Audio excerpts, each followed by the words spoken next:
नमस्कार, राम राम सा कृष्णा बुल्स की इस नए और एजुकेशनल वीडियो में आप सभी का वेलकम है दोस्तों।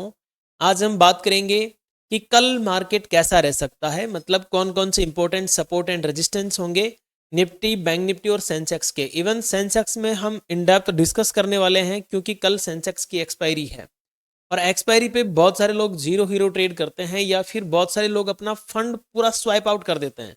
तो उसके ऊपर हम थोड़ा इन डेप्थ डिस्कस करेंगे और कोई स्ट्रेटेजी हमारे सामने है तो उसके ऊपर भी हम बात करेंगे। तो वीडियो को आप दोस्तों गौर से देखना, वीडियो पसंद आए तो लाइक कर देना और हो सके तो कमेंट वाले बटन को स्वाइप करके हाइप भी कर देना। हाइप करने से बहुत अच्छा रेस्पॉन्स मिलता है हमें और बहुत अच्छा मोटिवेशन मिलता है दोस्तों। तो चलिए शुरू करते हैं इस एजुकेशनल वीडियो को। और अब देखिए अभी बाजार में चल क्या रहा है। बाजार में पिछले 3-4 दिन तक लगातार तेजी आई, तेजी आने के बाद में आज हल्की सी नेगेटिविटी है। कल की जो कैंडल है ये एक नेगेटिव कैंडल थी, मान के चलते नेगेटिव कैंडल थी, लेकिन ये यहाँ पे काम करती नहीं है। लेकिन इसने आज थोड़ी बहुत नेगेटिविटी दिखाई और बाजार आ गया नीचे। अब नीचे में हो क्या रहा है, देखो बैंक निफ्टी 50 हमारी 25,000 से नीचे नहीं जाना चाह रही, बैंक निफ्टी हमारी 56,000 से नीचे नहीं जाना चाह रही। तो ये जो दोनों लेवल है ना, ये साइकोलॉजिकल लेवल है, दोनों ही मार्केट के लिए साइकोलॉजिकल लेवल है। सेंसेक्स इनके पीछे पीछे चलेगा, सेंसेक्स को भी हम लेंगे काम में। आप थोड़ा सा एक बार समझने की कोशिश कीजिए कि ये लेवल इतने इंपॉर्टेंट क्यों है, क्योंकि ये क्या है, साइकोलॉजिकल लेवल है और बाजार में साइकोलॉजिकल लेवल्स हमेशा इंपॉर्टेंट होते हैं। अब यहाँ पे मैं ये देखता हूँ कि ये वाकई में अगर इसको नीचे आना है तो ये कहाँ तक आ सकती है, क्या ये वाकई में 24,600 तक आ सकती है, यहाँ तक आ सकती है जहाँ से पहले रिवर्स हुई है। तो मैं कहूँगा कि नहीं, कितनी गिरावट बाकी है, जैसे आपने थंबनेल पे देखा होगा कि कितनी गिरावट बाकी है। तो देखो क्या होता है ना कि कैंडल्स कभी भी एफवीजी नहीं छोड़ के जाती, ये इस तरह से बीच का जो गैप होता है ना, इसको बोलते हैं एफवीजी। 3 कैंडल का एक कॉम्बिनेशन होता है, अगर आपको नहीं समझ में आता तो मैं समझा देता हूँ पहले, उसके बाद में मैं आपको आगे समझाता हूँ। 3 कैंडल का एक कॉम्बिनेशन होता है इस तरह से, ये फर्स्ट कैंडल है, ठीक है, फिर आती है एक सेकेंड कैंडल इस तरह से, ठीक है, फिर आती है एक थर्ड कैंडल इस तरह से। तो इनमें होता क्या है, किसी में विक बनती है किसी में नहीं बनती है, मान के चलो इसमें हल्की सी विक है, इस विक को मैं इधर खींचूंगा और इस विक को मैं अगर इधर खींचूंगा तो ये जो बीच का एरिया है ना, इसको बोलते हैं फेयर वैल्यू गैप। यहाँ पर ऑर्डर पेंडिंग होते हैं। तो अभी आप अगर गौर से देखेंगे तो इस बाजार में यहाँ से मार्केट गिरता हुआ आया, कोई दिक्कत नहीं है, लेकिन जब ये वी शेप में रिकवरी लेके गया, तेजी करता हुआ गया, तो बहुत सारे लोगों के ऑर्डर पेंडिंग रह गए। वो जो पेंडिंग ऑर्डर है ना, ये एग्जीक्यूट होना जरूरी होता है बाजार के लिए। ये यूं समझिए कि बाजार में एक तरह से ये सांस लेने के काम करते हैं, सांस होती है ना, सांस लेने के बाद में आप फिर से तेज दौड़ते हो, वैसे ही ये पेंडिंग ऑर्डर सांस लेने का काम करते हैं बाजार में। अब यहाँ पे देखेंगे तो इसमें लगभग ना के बराबर पेंडिंग ऑर्डर है इस वाली जगह पे, ठीक है। इस ग्रीन कैंडल के बाद में यहाँ पे हम देखेंगे तो इसमें भी लगभग ना के बराबर कैंडल्स, मतलब ना के बराबर ऑर्डर पड़े हैं। तो ये ऑर्डर शिफ्ट होके कहाँ पे पहुंच सकते हैं, इन दोनों कैंडल्स के बीच में। अगर आप गौर से देखेंगे तो आपको इन दोनों कैंडल्स के बीच में आज की जो क्लोजिंग है, मतलब क्लोजिंग नहीं बोल रहा हूं मैं, आज का जो डे लो है इसके बीच में और इससे पहले ये 7 अक्टूबर की कैंडल है, इसके बीच में बहुत सारे ऑर्डर पेंडिंग है। तो कल जो बाजार काम करेगा ना, वो इन पेंडिंग ऑर्डर्स के लिए काम कर सकता है, संभावनाएं हैं दोस्तों। मैं आपको एक एजुकेशनल वीडियो बना रहा हूँ, ये कोई बाय सेल की टिप नहीं है, ना कोई गारंटी रिटर्न का वादा है। वन डे टाइम फ्रेम पे मुझे एफवीजी जो नजर आ रही है वो इस कैंडल के आसपास नजर आ रही है। तो कल बाजार के लिए कौन सा इंपॉर्टेंट लेवल बन के आता है हमारे पास में, 24,900। ये बहुत इंपॉर्टेंट लेवल है, याद रखना इस चीज को, 24,900। अभी बाजार की क्लोजिंग क्या है भाई, 25,046, ये बाजार की क्लोजिंग है। अब ये जो क्लोजिंग है ये कब शुरू होगी और कब ये कहां तक काम करेगी, इसके लिए हमें छोटे लेवल देखने पड़ेंगे। ये तो मैंने आपको एक फर्स्ट और नॉर्मल लेवल बताया है। अब मैं एक बार आपको लेवल्स ऑन करके बताता हूँ। सेंसेक्स में भी हम इन डेप्थ डिस्कस करेंगे, लेकिन पहले हमें निफ्टी से निपटना होगा। तो अभी अगर आप इसको थोड़ा सा स्ट्रक्चर को इस तरह से करके देखते हैं, 5 मिनट टाइम फ्रेम पे, normally traders 5 minute time frame पे ही ट्रेड करते हैं। अगर आप वाकई में 5 मिनट टाइम फ्रेम पे ट्रेड करते हो तो प्लीज़ एक बार कमेंट कीजिएगा कि यस हम 5 मिनट टाइम फ्रेम पे ही ट्रेड करते हैं। इसके अलावा दोस्तों मैं आपको याद दिला दूं कि वीडियो को लाइक करना मत भूलना और टेलीग्राम चैनल जरूर ज्वाइन कर लेना। टेलीग्राम चैनल का लिंक आपको डिस्क्रिप्शन में भी मिल जाएगा और अगर आप कमेंट करने जाएंगे तो कमेंट में सबसे ऊपर पिन हुआ मिलेगा, उसमें मेरा टेलीग्राम चैनल का लिंक भी है, फॉरेक्स वाले टेलीग्राम चैनल का लिंक भी है, साथ में ही वहाँ पे इंस्टाग्राम और फेसबुक आईडी का भी लिंक है, अगर आप चाहें तो मुझे फ्रेंड रिक्वेस्ट भेज सकते हैं। सो निफ्टी देखो यहाँ से गिरी, नीचे आई, फिर सपोर्ट लेती है, इस ट्रेंड लाइन का रेजिस्टेंस लेती है, फिर नीचे आई, थोड़ी सी नीचे आई, फिर इस ट्रेंड लाइन का रेजिस्टेंस एंड देन वापस नीचे। अब क्या हो सकता है, देखो नीचे एक मैंने रेंज बनाई है ये वाली, इस लेवल का नाम है 25,000। अगर कल बाजार 25,000 से ऊपर ओपनिंग देता है, कोई दिक्कत नहीं है, 25,000 को हम एज ए सपोर्ट रिएक्ट करता हुआ मानेंगे।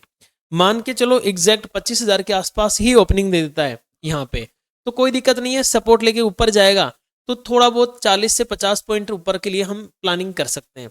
लेकिन करनी कैसी है, पहले की 3 कैंडल, जो फर्स्ट 3 कैंडल बनेगी ना उसी में स्कैल्प मारनी है, उसके बाद नहीं।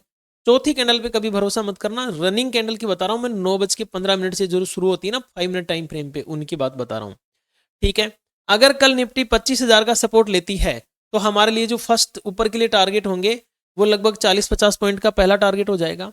और हाँ, अगर निफ्टी 25,063 के नीचे ओपनिंग देती है, ठीक है, मतलब इन दोनों के बीच में कहीं ओपनिंग दे देती है बीच वाले पॉइंट में, जैसे कि मान के चलो 25,025, 25,050, तो फिर कुछ नहीं करना है, फिर वेट करना है। और वेट क्या करना है, अगर 25,063 का लेवल ऊपर की तरफ ब्रेकआउट हो जाए तो पहला जो टारगेट देखने को मिलेगा वो 25,083 का हमें देखने को मिल सकता है, छोटी सी स्कैल्पिंग। वो ये जो कैंडल्स दिख रही है ना, इनका टॉप होगा, ऐसे समझो बात को। 83 का टारगेट, अगर 83 से भी ऊपर मार्केट चलना चालू करता है, इधर लिख देता हूं दोस्तों, मैं थोड़ा सा इस चार्ट को छोटा करके लिखना पड़ेगा ताकि बेटर तरीके से मैं लिख पाऊँ, ठीक है। थोड़ा सा और इसको बड़ा कर लेते हैं। अब देखते हैं यहाँ पे, कल मैं ये बता रहा था आपको कि 25,063 से ऊपर अगर बाजार चलना चालू कर देता है इन केस यहाँ से सपोर्ट लेके, तो पहला टारगेट हमारा इन कैंडल्स का टॉप रहेगा, क्योंकि यहाँ से देखो मार्केट कितनी बार रिजेक्ट हुआ है, तो फिर रिजेक्ट हो सकता है। 25,063 से हम जा सकते हैं 25,083 तक, 25,083। और अगर 83 के लेवल को भी क्रॉस ओवर करता है बाजार मान के चलो, तो ये ट्रेंड लाइन हमारे लिए इंपॉर्टेंट होगी। अब ये ट्रेंड लाइन हमें कहाँ मिल सकती है, 25,100 पे भी मिल सकती है, 25,010 पे भी मिल सकती है, ठीक है। अगर ये यहाँ से भी निकलना चालू करता है तो फिर 83 के बाद में जो दूसरा टारगेट देखने को मिलेगा वो मिलेगा 25,125। ये क्या लिख दिया मैंने, 25,125 लिखना था भाई, ठीक है, 25,125 ये मेरा दूसरा टारगेट रहेगा। इसके बाद में मेरा लास्ट टारगेट हो सकता है 25,176, ये मेरा तीसरा टारगेट हो सकता है। 3 टारगेट मेरा तेजी की तरफ मैं आपको बताना चाह रहा था ये। अब बात करते हैं जिसकी संभावनाएं अभी तक अधिकतम बनी हुई है, वो है मंदी। देखो बाजार में अगर बात करो आप न्यूज की, कोई न्यूज नहीं है बाजार में, कोई भी न्यूज नहीं है, बिल्कुल भी कोई न्यूज नहीं है। बिना न्यूज के इस वक्त बाजार चल रहा है, प्रॉफिट बुकिंग हो रही है, कभी तेजी कर रहे हैं, कभी मंदी कर रहे हैं, ठीक है। अगर कल बाजार 25,000 का लेवल ब्रेक डाउन करने में सक्षम होता है तो ये क्या करेगा, एक बार ट्रैप करने के लिए यहां से नीचे घुसेगा, ये नीचे घुसेगा और लगभग ये मान के चलिए कहां तक जा सकता है, 25,000, 24,000, अब 24,000 आ जाएगा, 24,953 इस लेवल तक डाउन साइड में आ सकता है। और यहां तक आके ये वापस रिवर्स हो सकता है रिटेस्ट के लिए, क्योंकि 25,000 को रिटेस्ट करेगा, रिटेस्ट करके फिर से गिरना चालू करता है तो फिर वही 24,953। और इस बार अगर 24,953 से नीचे निकल जाता है तो फिर हमें देखने को मिल सकता है लगभग 24,903 का लेवल। ओके दोस्तों, अगर 903 पे सपोर्ट लेता है, थोड़ा फ्लक्चुएशन दिखाता है, उसके बाद नीचे आता है तो फिर आपको देखने को मिल सकता है 24,869, 24,869 का लेवल हमें देखने को मिल सकता है। अगर आप डे टाइम फ्रेम की बात करेंगे ना, तो कैंडल्स थोड़ी सी न्यूट्रल बनी हुई है दोस्तों। न्यूट्रल कैंडल्स में थोड़ा डर रहता है कि किस डायरेक्शन में मार्केट जाएगा, ड्यूअल डायरेक्शन होता है ये बाजार, ठीक है। तो डाउन साइड में मैंने 3 लेवल बताए, आप इनके ऊपर नजर जमा के रखेंगे, इनको आप कॉपी में स्क्रीनशॉट जैसे भी आप सेव कर सकते हैं सेव करके रखेंगे, और कल इसी हिसाब से थोड़ा सा काम में लेना है आपको। ओके, चलिए दोस्तों नेक्स्ट हम देखते हैं बैंक निफ्टी में। देखो बैंक निफ्टी की क्लोजिंग कहाँ आ रही है, क्लोजिंग आ रही है 56,018, 56,018, ओहो जीरो और आएगा बीच में, 56,018। आपको कैंडल का लो पॉइंट कहाँ दिख रहा है, 55,938, लेकिन ये नहीं है, ठीक है, ये नहीं है। आप देखेंगे 56,018 इसकी क्लोजिंग है। कल अगर ये बाजार 56,029 इसके ऊपर टिकना चालू होता है तो मैं जो पहला ट्रेड लगाऊंगा या फिर मैं जो पहला टारगेट रखूंगा वो रखूंगा 56,098। इसके बाद में 56,143, इसके बाद में 56,225। ये तीन मेरे लिए मेजर रेजिस्टेंस का काम करते हुए नजर आएंगे। अगर ये इस तरह से चल गई ना, फिर कल इस लेवल को ब्रेक कर गई ना इसको, तो फिर डब्ल्यू पैटर्न बनेगा। रिटेस्ट के बाद में बहुत अच्छी मोमेंटम आएगी इसमें तेजी की तरफ। ये जो लेवल है ना, ये यू मान के चलिए 56,225 का, ये इसके लिए फायर मोमेंटम का काम करेगा अगर यहाँ से ऊपर जाता है तो। फिलहाल तो देखो डाउन साइड के ज़्यादा व्यूज़ हैं। सो डाउन साइड में और कहाँ तक ये प्लान कर सकते हैं हम, इसमें ज़्यादा लंबा चौड़ा नहीं करेंगे, लालच बुरी बला होती है। अगर बात करें 55,929 के लेवल, नहीं नहीं नहीं नहीं नहीं, गलत लिख दिया मैंने। 55,977 का लेवल अगर ब्रेक डाउन करता हुआ नजर आता है तो पहला टारगेट 55,929 का, दूसरा टारगेट 55,852 का, तीसरा टारगेट 55,728 का। ये तीन टारगेट हमें बैंक निफ्टी में देखने को मिल सकते हैं दोस्तों। बहुत अच्छे मोमेंटम में मिलेंगे ये। स्कैल्पिंग करना, ज़्यादा लंबे चौड़े ट्रेड मत लगाना क्योंकि कैंडल्स कैसी बन रही है, न्यूट्रल। अब बात आती है सेंसेक्स की, जिसमें हम कल जीरो हीरो भी प्लान करेंगे। और मैं तो आपसे बोलता हूं कि भाई हो सके तो आप तुरंत टेलीग्राम चैनल ज्वाइन कर लीजिए, क्योंकि मैं नॉर्मली जीरो हीरो ट्रेड वहां पे देता हूं। इवन आज मैंने टेलीग्राम के ऊपर 2 से 3 पेपर ट्रेड प्लान करके दिए हैं आपको। मैं पेपर ट्रेड देता हूं क्योंकि मैं सेबी रजिस्टर्ड नहीं हूं, तो मैं आपको कोई भी रियल ट्रेड नहीं दूंगा ना। मैं आपको ये कहूंगा कि आप रियल ट्रेड करें या फिर आप कोई पैसा लगा के ट्रेड करें ना, मैं आपको मना करूंगा। मेरी तरफ से मैं आपको रियल ट्रेड नहीं दे सकता, मैं आपको केवल पेपर ट्रेड ही बताऊंगा। ओके, चलिए। अगर कल इस रेंज में, रेंज कौन सी है हमारे पास में, नीचे की तरफ है 81,716, ऊपर की तरफ है 81,811, क्लोजिंग कहाँ पे है 81,773 पर। ठीक है, इस रेंज में बाजार ओपनिंग देता है तो मैं ट्रेड करने से थोड़ा बचूंगा। हाँ, अगर 81,811 के लेवल को ब्रेकआउट करता है तो फर्स्ट टारगेट मुझे देखने को मिल सकता है लगभग 81,898। ठीक है, और इसके बाद में मुझे ये ट्रेंड लाइन जहां भी मिले, अब ये ट्रेंड लाइन जहां भी मिले, इसको आप लिख लेना, जहां भी मिले, इसके बाद में ट्रेंड लाइन ब्रेकआउट करके निकलता है तो फिर मुझे देखने को मिल सकता है 82,045 का लेवल। और 82,045 से भी ऊपर निकला तो फिर 82,188, यहां तक के तीन टारगेट मुझे सेंसेक्स में देखने को मिल सकते हैं। जीरो हीरो और बीटीएसटी का भी बताता हूं, थोड़ा पेशेंस रखिए। देखो सिनेरियो क्या बना हुआ है, आप इसको गौर से देखेंगे ना तो ऊपर से एक ट्रेंड लाइन आ रही है, ठीक है, बार बार टकरा रहा है। नीचे से भी एक ट्रेंड लाइन आ रही है, बार बार टकरा रहा है। तो कल या तो ऊपर यहाँ पे टकरा सकता है या फिर यहाँ पे टकरा सकता है, एक न एक जगह तो फिलअप करने जाएगा ही। सो कल मैं क्या करूंगा, इसमें थोड़ा ध्यान रखूंगा भाई। कैसे, 81,716 इस लेवल का ध्यान रखूंगा। जैसे इसका ब्रेकडाउन होता है तो मैं पहला एक छोटी सी स्कैल्पिंग मारना चाहूंगा इसमें 81,648 की, ये मेरी स्कैल्पिंग। इसके बाद में फिर अगर नीचे चलता है तो 81,521, और यहां से टूटा ना 521 से, तो ये लगभग 500 पे आके सपोर्ट लेगा। 20-25 पॉइंट में कोई बड़ी बात नहीं है क्योंकि सेंसेक्स में इतना तो नॉर्मल है।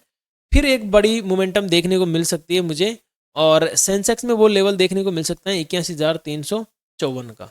ये थोड़ी भयानक मोमेंटम होगी यहाँ से यहाँ तक की। ठीक है, क्योंकि डर, मार्केट में जब डर पैदा होगा ना तभी तो लोग भागना चालू करेंगे। जब तक मार्केट में डर नहीं होगा तब तक लोग भागना चालू नहीं करेंगे दोस्तों। तो आप लोगों से मैं फिर से रिक्वेस्ट करता हूँ, टेलीग्राम चैनल ज्वाइन करो और मस्त एकदम मजे लो। देखो मार्केट को जितना टफ समझोगे ना ये उतना ही टफ होता जाएगा। आप मेरे साथ लाइव जुड़ो, आप लाइव जुड़ो, मैं बताता हूँ आपको कि कैसे क्या क्या करना होता है, किस तरह से हमें काम करना चाहिए, एकदम परफेक्ट बताता हूँ। जो लोग लाइव में रहते हैं उनको पता है कि मैं कितना परफेक्ट यहाँ पे चलता हूँ। मैं दिन में 2 से 3 ट्रेड भले ही कर लूँ बट परफेक्ट। ऐसे नहीं कि मैं जाके मैं शिकारी हूँ और मेरा ही शिकार कोई करके ले जाए, ऐसा नहीं होता है। हम शिकारी हैं तो शिकारी ही बन के रहते हैं, ऐसा नहीं है कि हमारा ही कोई शिकार कर रहा है। चलो दोस्तों, ऐसे कहानी सुनाऊंगा तो लंबे मामला हो जाएगा। फिलहाल यहीं पे इस वीडियो को विराम देते हैं, इस एजुकेशनल वीडियो को यहीं पे विराम देते हैं और मिलते हैं कल लाइव में। तब तक के लिए आप सभी को अरे अरे अरे नमस्कार नहीं, नमस्कार नहीं, बीटीएसटी नहीं बताया मैंने अभी आपको।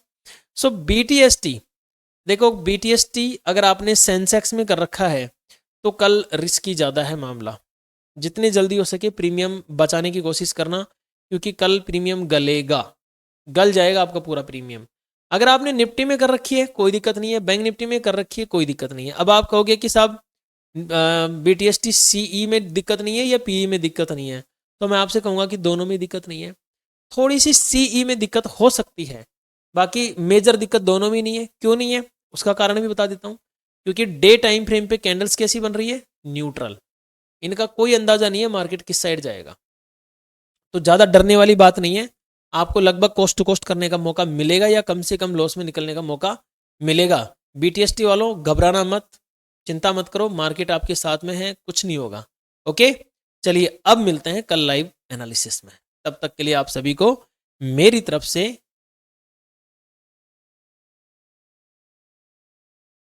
राम राम।